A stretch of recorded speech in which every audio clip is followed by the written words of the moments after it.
There's no handbook. There's no one that's going to do it for you. It's going to have to be you. We need people that are showing up at our state legislature. You need to be showing up at your county commission meetings, your city council meetings, definitely your school board meetings.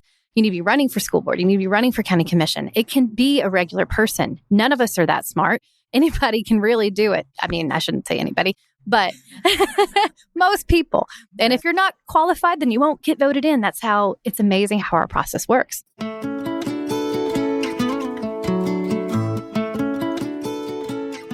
From the Weston A. Price Foundation, welcome to the Wise Traditions podcast for wise traditions in food, farming, and the healing arts. We are your source for scientific knowledge and traditional wisdom to help you achieve optimal health.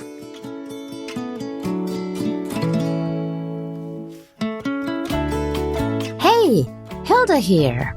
Medical freedom is eroding. Food freedom is also at risk. Are you fired up about these issues but unsure about where to invest your energy? How can you channel your awareness into activism, especially where your food and health freedom are concerned? This is episode 348, and our guest today is Elizabeth Murphy. Elizabeth is a medical freedom advocate from East Tennessee. Elizabeth has a fire in her that translates into action. She educates us today on how to get started in making a difference. She explains how anyone can write a bill, for example, run for office, and get their voice heard. She also offers clarity about how to help create change in your own life by taking charge of your health, in that of your community by speaking up, and more. When I connected with Elizabeth in Tennessee in October, she was running for city council. We published this episode after the election results came in. And no, she didn't win. But I just want to remind you that the Weston A. Price Foundation is apolitical. That means we are not affiliated with, nor do we promote a particular political party. What we do encourage is involvement, participation in the system, especially when our health and freedoms are at stake.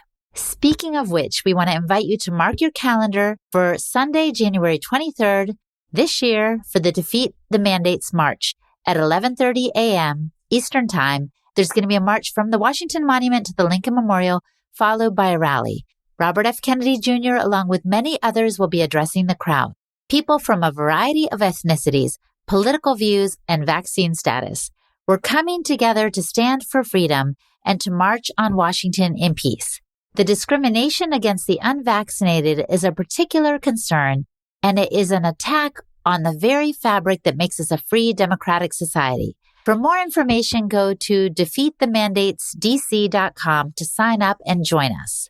And a quick shout out to Redmond Real Salt. You should have seen me at the beach recently. I packed my swimsuit, my guitar, and Redmond's Real Salt.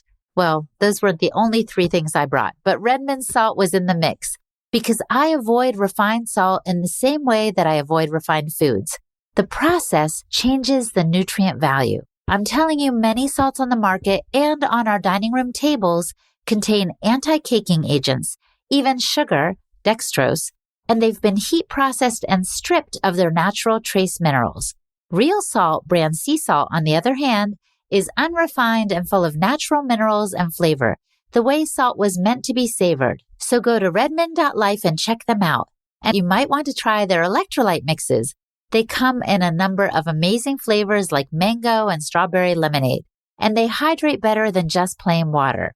Head to redmond.life and use the code word WISE for 15% off at checkout. That's Redmond, REDMOND.life, LIFE, and the code word WISE, I don't need to spell that, do I? For 15% off. This is Holistic Hilda, and you're listening to Wise Traditions. Welcome to Wise Traditions. Thank you so much for having me, Hilda. So I'm here with Elizabeth Murphy in Tennessee for a live show to talk to you about health and wellness, both your story and also we're going to talk a little bit today about activism, why you're an activist, what it means, what you're advocating for.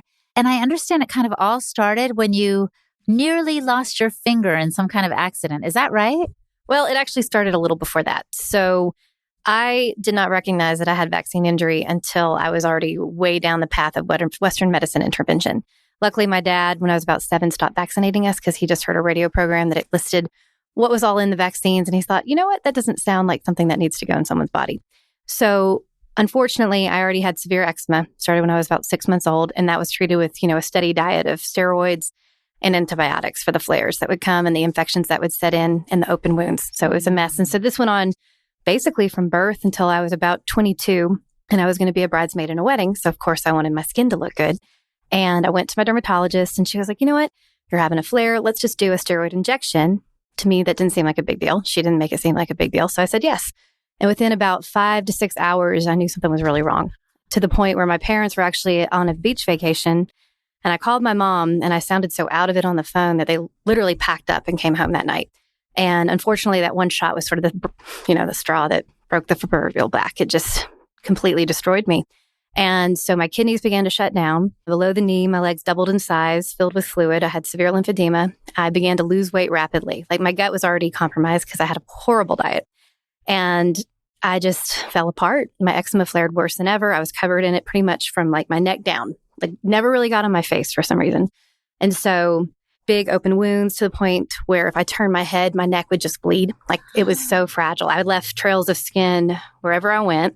Half my hair fell out. Mold began to grow in my ears. I lost about 60 pounds. I became a skeleton. I weighed nothing. I couldn't retain food. Let's see what else. My white blood cells were through the roof. My liver enzymes were off. Everything was bad. If you laid down, you could actually see the lymph nodes popping up all over my body. Oh my gosh, I never would have thought that a steroid shot could lead to all that. And so how much time has elapsed by the time all these things are happening to you? So it's all a blur. And I've actually never really sat down and looked through all of my records cohesively. Honestly, I don't even want to revisit it. But I got the shot, it would have been in May when I was about 22. I think it was 22. And so from May until the next February, I was just declining. I had to basically move back in with my family because I was in such pain all the time. Cognitively, I was impaired to the point where I didn't feel competent enough to drive because my reaction time was so delayed. Like everything, my period stopped. It was just a mess. And so I was seeing immunologists and, allergists, gastrointestinalists, getting all these tests done, giving tons of blood. My white blood cell count was through the roof. They wanted to start me on low dose chemo. I think it was Nexatrone or something. And luckily we just said no to that. But I was still taking tons of steroids and I had insomnia so severe, I was only sleeping 1 to 2 hours every night despite taking sleeping pills. So. Wait a minute, you were taking steroids, but wasn't it the steroid shot that messed you up? I didn't ever understand. I never really put it together. As silly as that sounds, and I can see why parents, when they vaccinate their child and these minor injuries happen and they just don't see it. I was so much in the thick of it that no one ever said it was a steroid. Like, I don't know how we didn't put it together. And I'd never got another steroid shot, but I was taking oral steroids. So, the turning point came. I was in the room with my immunologist and I just straight up asked him, I was like, do you think I can get better? And he said, no, you can't get better. Lymphedema is irreversible. We still don't know what's going on with your everything. Eczema, can't heal that. And I thought, okay, well, I'm never coming back. And so I haven't seen a doctor since then, except for, with the finger and everything. Oh, when you said I'm never coming back, I thought you were thinking I'm never going to get back to my health, but you meant I'm never coming back to you. Luckily, there was always this voice inside me that luckily I did have a healthy suspicion to a point of Western medicine because my dad was anti-vaccine and I was anti-vaccine even by that point. I still didn't realize that my eczema was from the vaccines. I just knew the vaccines weren't good. And so left the immunologist office, and I don't remember the exact segue, but I left there knowing I would never go back. I was done. If they didn't think they could make me better, it had been, 9, 10 months. I didn't want to go back. So I began researching, and this was when you could still Google things and find real answers. And I was like, what causes eczema? And it came up, vaccines can cause eczema. This was probably 2009 or 10. And so I just started joining all these alternative Facebook health groups, and I didn't really become solidly against all vaccines the way I am now until I was in these Facebook groups and I was seeing these families over and over and over again having these same stories because it was mainly young moms who were trying to heal their kids. And so I learned so much from these groups. But the turning point came was I was told I needed a root canal.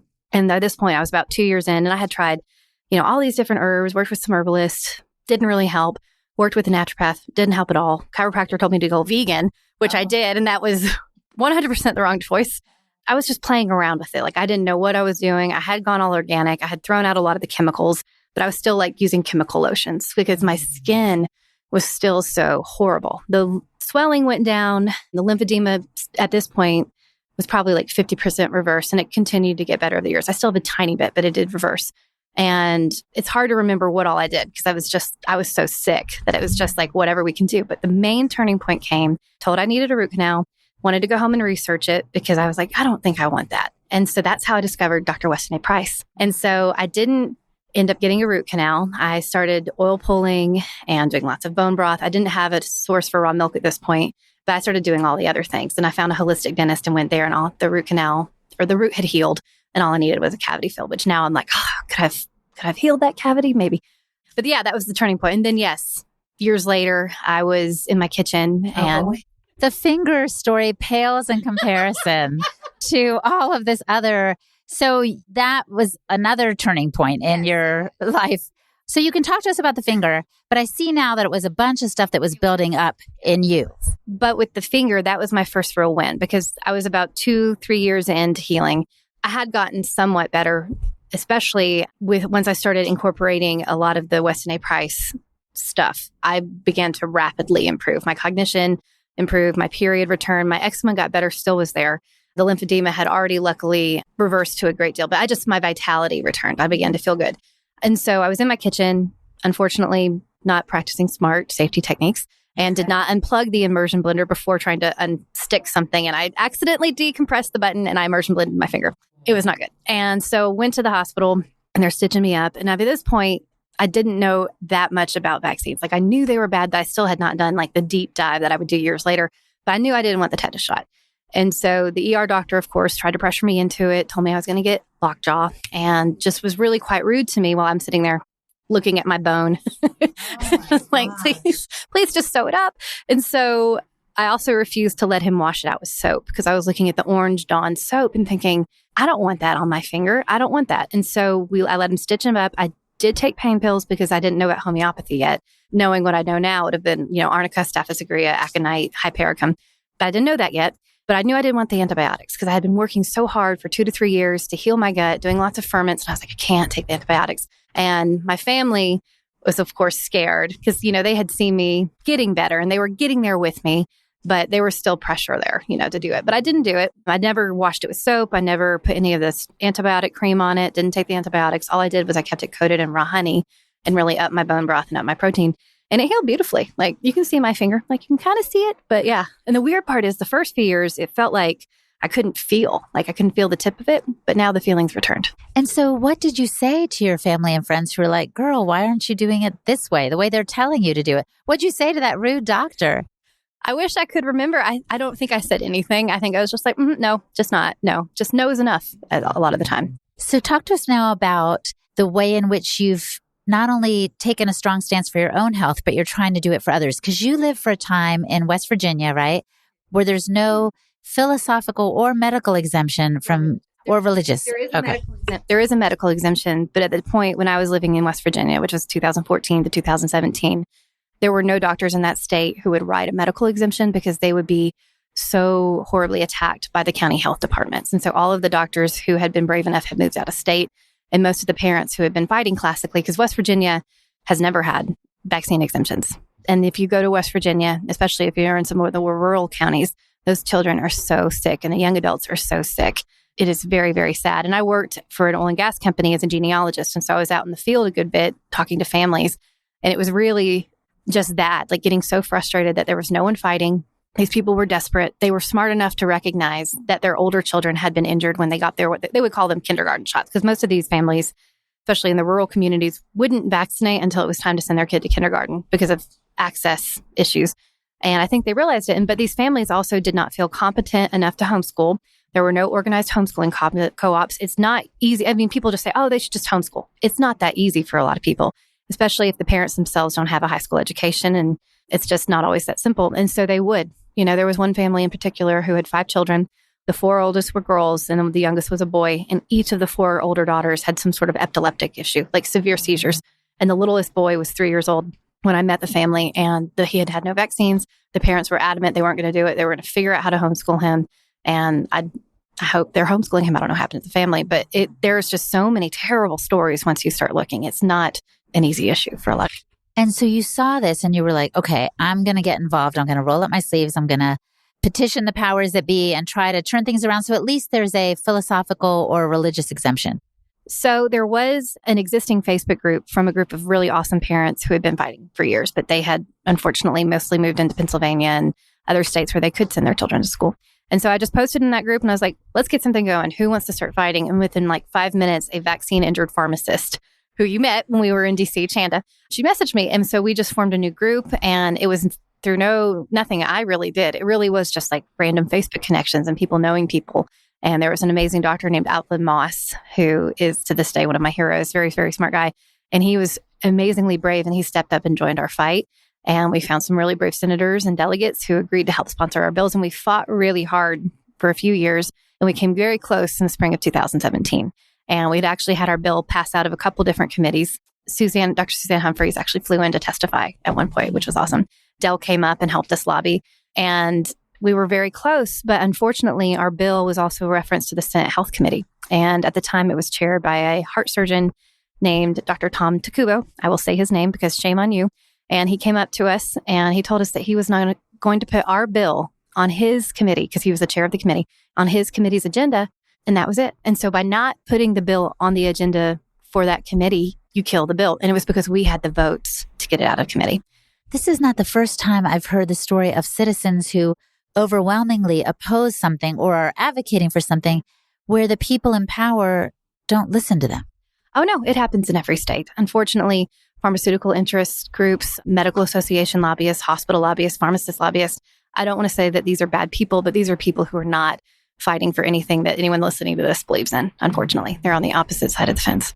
And that's why it takes courage. You said there were brave doctors, brave people who stood beside you. It takes courage also because I feel like people have these intellectual arguments, or dare I say mantras, that they say over and over again to support, for example, the validity and the efficacy of vaccinations. And it seems like it's impossible to break through that kind of wall of propaganda. Well, it's more than the propaganda, at least in my belief, because if the person who, they've been given, if we're talking about medical professionals, if the medical professional was to step back and really look intensely at the data, they would see what we see. But I think it's also the cognitive dissonance of knowing that they've harmed children, that they have been taught a lie, accepting that you have been fooled. It's very hard for us to recognize when we're wrong, especially when being wrong puts you on such a negative light in that sense. Like when you think about it, every pediatrician has killed children. And how do we expect them to get through that cognitive dissonance? I don't know how to do it. Okay, so you almost passed that bill in West Virginia. It didn't work out. And then when did you move to Tennessee? I moved to Tennessee later that spring in 2017 and didn't really intend to get involved in Tennessee politics. I figured Tennessee was safe. We had a religious exemption. We had a medical exemption. None of my friends who choose to not vaccinate their children have ever had any issues obtaining either. Then there was a senator, a Knox County senator, who introduced a bill to make raw milk herd share agreements illegal in Tennessee. And I love raw milk, obviously. And I was like, I wonder what is his thought process? He's a Republican senator. What is his thought process? I didn't know who he was at the time. And I got his cell phone number and I called him and I was just talking to him and he didn't know who I was. He had never heard my name before. And I was just trying to understand his thought process on making raw milk illegal. And he's like, well, it's not safe. And, children can get E. coli and all the usual stuff. And there had been an E. coli outbreak in Knox County, but it was never officially traced to the farm, but it had happened. And the health department, of course, came down very hard on that farm. And that's a woman who you might need to interview if you're ever here again. But in the course of that conversation I was having with the senator, he asked me where I was from. And I mentioned I had just moved back from West Virginia. And actually West Virginia, I think in 2016 had just made raw milk legal. And I was like, I love this. I want this in my life. I don't think it's right to put a bunch of small farmers in Tennessee out of business for various reasons. And he said, oh, West Virginia, I love their mandatory vaccination policy. Just off the cuff, he just said that. And I was like, oh, okay, I should probably get involved. So that was the start of getting back involved in Tennessee politics. Coming up, Elizabeth talks about where to start when you don't know where to start, especially when it comes to overturning local mandates and laws that hinder food and medical freedom. You're listening to the Wise Traditions podcast from the Weston A. Foundation. We pause now to recognize our sponsors. Paleo Valley. Virtually every mushroom product on the market is not really mushrooms at all. Instead, they're just part of the mushroom called mycelium that is grown on grain. And then this entire mycelium and grain combination is included in the product. And what you get is up to 50% starch. These starches can cause harmful gut irritation and interfere with your body's absorption of whatever mushrooms are included. Paleo Valley Neuro Effect, on the other hand, contains a blend of 8 whole mushrooms, so you get the entire mushroom instead of just a piece of it.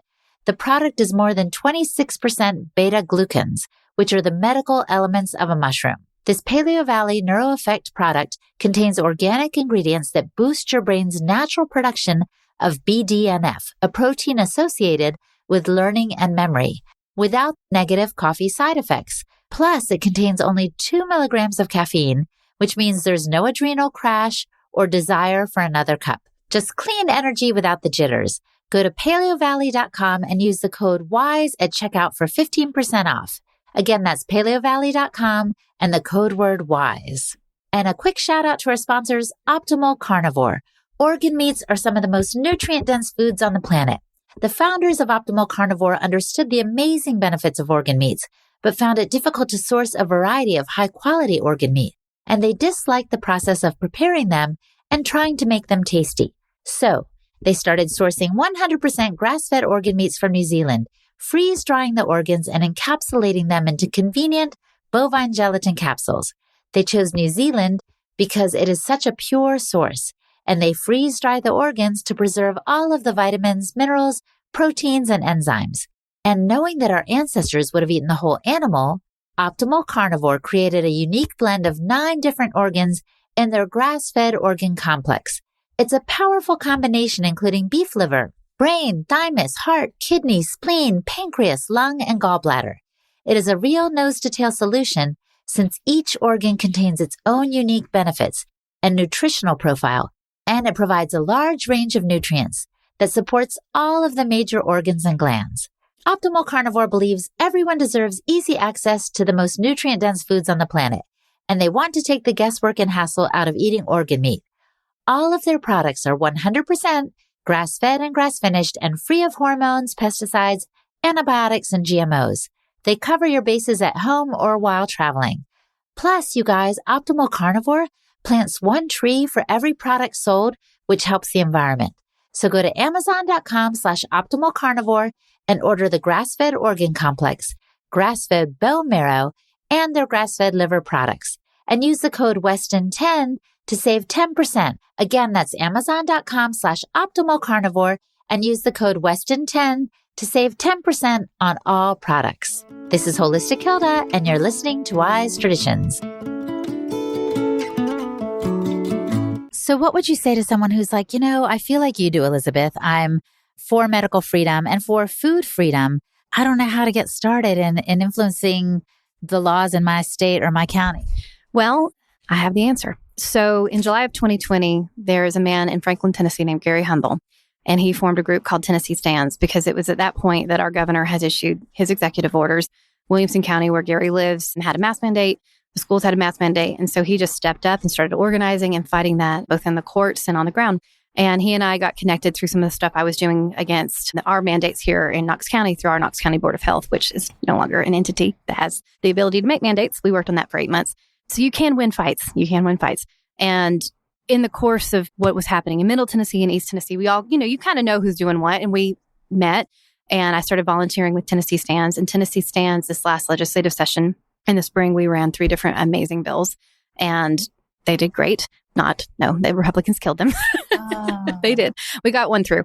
But Tennessee Stands, if you live in Tennessee and you're not sure where to get plugged in, go to TennesseeStands.org/subscribe and sign up for our email list. And we send out action alerts. We will help you get involved if there's any local groups that we know of here in Knox County. We have a little chapter here. And there's just a bunch of different information on the website for calls to action. Gary sent out great email updates that are sort of like RFK's email updates of like, this is what you need to know what's going on. It's the same thing, but organized just for Tennessee. So there's that group. And I think if you just start posting on Facebook, find the like-minded people that are here locally to you, join the crunchy groups in your area and just start organizing. But we also have the Stand for TN PAC. So it's the Stand for Tennessee PAC. And if you're not sure how to get involved or where to get involved or even where to give money into, the intent of forming this political action committee, this PAC, is to help us fund candidates who are true conservatives at the school board level, at the county commission level, city council, everything like that. Because if we don't start taking back these tiny little offices and working our way up, we're not going to get anywhere. And unfortunately, even though Tennessee is a Republican state, not all of the Republicans who are office holders are, true conservatives and fighters for freedom. And I just want to say, if you're not living in Tennessee, you could at least start by contacting maybe your local chapter leader to see what advocacy is happening for food freedom and health freedom, because the Weston Price Foundation is not political per se, but we do want people to be activists for what matters to them. And that leads me to what I was going to ask you next. Do you see a parallel between the fights for food freedom, like for raw milk, and the fights for health freedom, like our freedom to not get injected or follow a certain medical mandate? Really fun question. I think I do, in the sense that if you look at the people who want to take away your ability to make your own choices, whether it's with what you eat or the medical choices that you make, they're coming from the same paradigm that the state has the right to tell the individual what to do with their own personal self. And I'm not sure how anyone who claims to be conservative or freedom-loving, liberty-minded can agree with that. And so it doesn't matter if you yourself don't want to drink raw milk. You should fight for the rights for those who do. Anytime that an individual's rights are taken away, even if you don't like what that individual is doing. I'm for free speech for everybody. I don't like what you're saying, but I'm glad that you can say it. And I respect your right to say it, because you have to respect my right to also say what I believe. And if we don't say anything, as you said, when our rights are being encroached upon, then sooner or later it is going to hit home with some right that we're like, well, wait a minute, I knew you were doing that, but I didn't think you were doing this. Do you see what I'm saying? Yes, for sure. I totally agree. So some people might say to someone like you who's an activist for, let's stick with the raw milk issue for a second. They might say, well, you're not looking at the data. You're just kind of some backwoods girl who thinks it's fine to do these things, but we think the data shows that you're putting kids' health at risk. Like, how do you respond to people who accuse you of things or slander you of something that's not true? I don't respond to any of those things. If we're having a conversation, if I'm sitting in a senator's office and he says that, then I'll respond. But if it's like an attack on Facebook, or I'm running for city council in Knoxville right now, or if it's an overt attack from anyone, I don't even give it air. It's like, I don't need to prove what I believe is right to you, unless unfortunately you're in an office of power and I'm trying to see my line of thing. We are never going to convince anyone of the dangers through data. I 100% don't think that anyone who really believes strongly one way is going to be able to look at what we see so clearly as truth, what is on paper as true. They're not going to be able to see that. And that's never been more apparent than in this last, 16 months? The data's there and they're still clinging to the narrative. And so it's a complicated answer. I don't know how to get through to these people. I think taking fluoride out of municipal water supplies is needed. But I think it's just a matter of intuition. And I'm about to go off on a crazy tangent, Hilda, so you might have to edit this out. But why do they have fluoride in our municipal water supplies? Why are they trying to calcify our pineal gland? Why are they trying to make us not see? I don't believe children should, how far do you want me to go? Go for it. I don't think anyone should have their children in public school, period. Public schools are these little boot camps to take the most brilliant children. I think the most brilliant of children are the children who have ADHD that's not caused from food issues. If you have a child whose brain is moving rapidly and they have tons of energy and they're forced to sit at a desk and stare at a board and have some arbitrary figure tell them what to learn, that is how we create the mess that we're in now. And so one of the things that I'm so happy about with COVID is how we've had this wide demographic who would never have homeschooled, but now they're homeschooling and they're realizing how amazing it is and how much happier their children are, and they can control and they know what their children are being taught. We as Americans have been so hands off of both our children's education and our legislative process for so long. I never even registered to vote till I was nearly 30. And I was in West Virginia, going to the state capitol.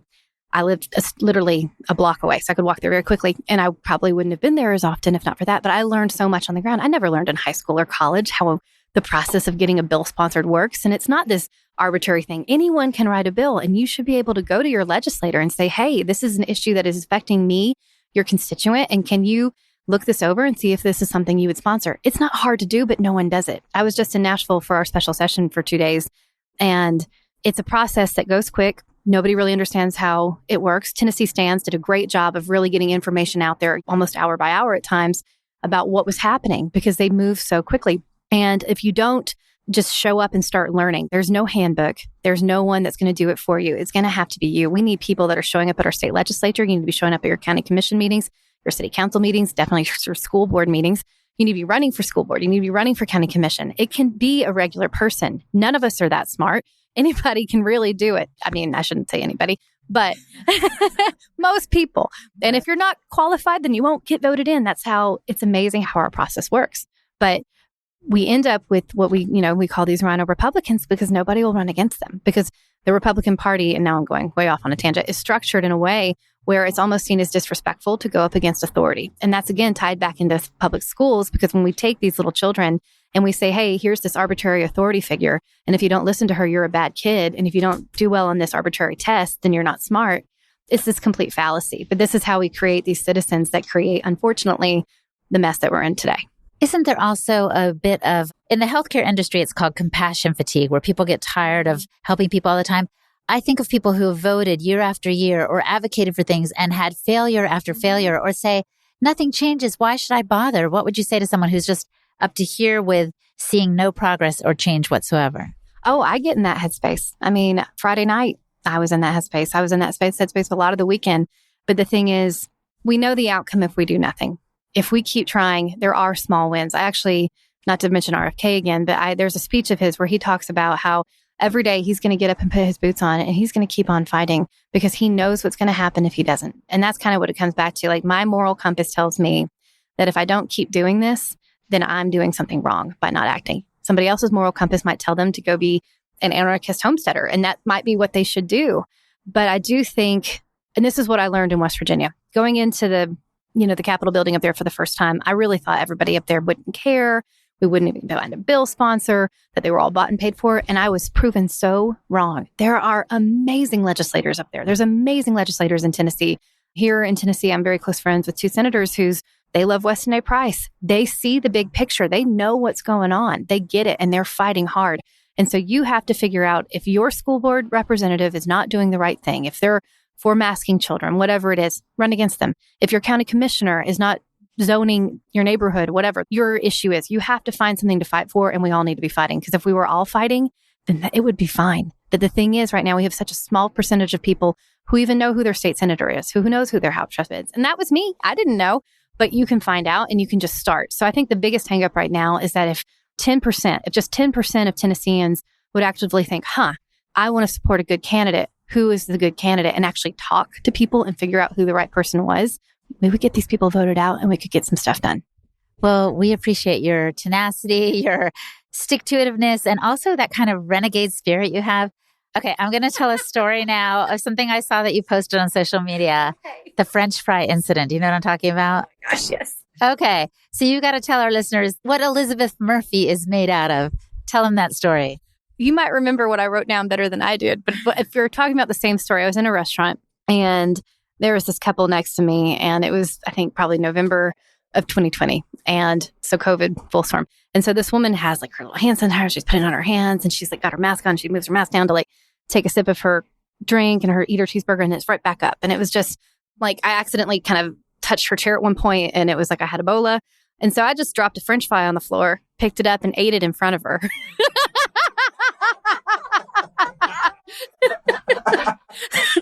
Because terrain theory, y'all, not germ theory.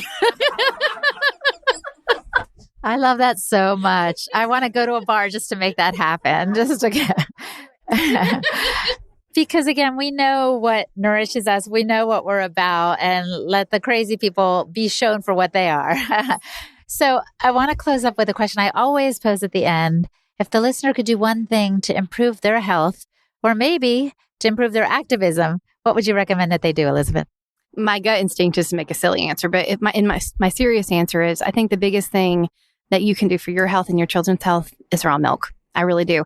The first time I had raw milk, probably about 27, 28, and it was raw goat's milk. It was from a local farm. We were having dinner at this woman's house and she's like, "You've never had raw milk before?" And I'm like, "You're right. Why haven't I had raw milk before? I know how good it is." And so she got me some of her raw goat's milk and I drank it and I developed a fever very quickly. Like within 2 hours, I developed a really high fever, but I knew enough to be excited because I hadn't had a fever. I don't even know how long it's been since I had a fever. And I know, and not having fevers is bad. All of us, fevers are good. They burn out stuff. It's detoxification. Never suppress a fever. Actually, maybe that's my number one health advice. Never suppress a fever. Never take Tylenol. But I was just so excited to have this fever because I knew that the raw milk had given my body enough energy or nourishment to actually begin to move some stuff out. And so I burned a fever for a few days and I felt fine otherwise. And then it was fine. And I've never had any issues since. So I think raw milk for everybody is my my thing. And what's the silly answer? Now I have to know. I can't say it. Let's just say it's on stickers in bar bathrooms. Well, anyway, so this has been a pleasure, Elizabeth. I think your idea for raw milk and fevers and all that is right on. And I'm grateful for our connection. And we wish you the best in all your endeavors in the future. Hilda, thank you for having me on again. It was so fun. I remember seeing you online and seeing you go to be in Kenya. Was it in Kenya or Tanzania? It was Kenya with the Maasai and just being like, oh my gosh, Hilda's so cool. And here we are. So, all right. Well, thanks again. And thank you all for being here today.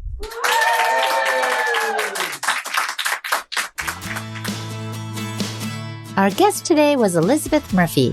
You can find out more about Elizabeth on her Facebook page, Elizabeth Murphy.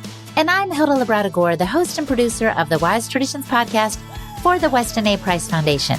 You can find me at holistichilda.com. And for the transcript for this podcast episode, visit our website, westonaprice.org, and click on the podcast page. And now for a recent review from Apple Podcasts. Thank you for such a fantastic, informative, and inspiring podcast. It's a review from T-Town Homeschooler. I just wanted to say thank you and how much I appreciate this podcast. I just finished listening to the Emotional Detox episode along with the Safety Third show, and they were both so good.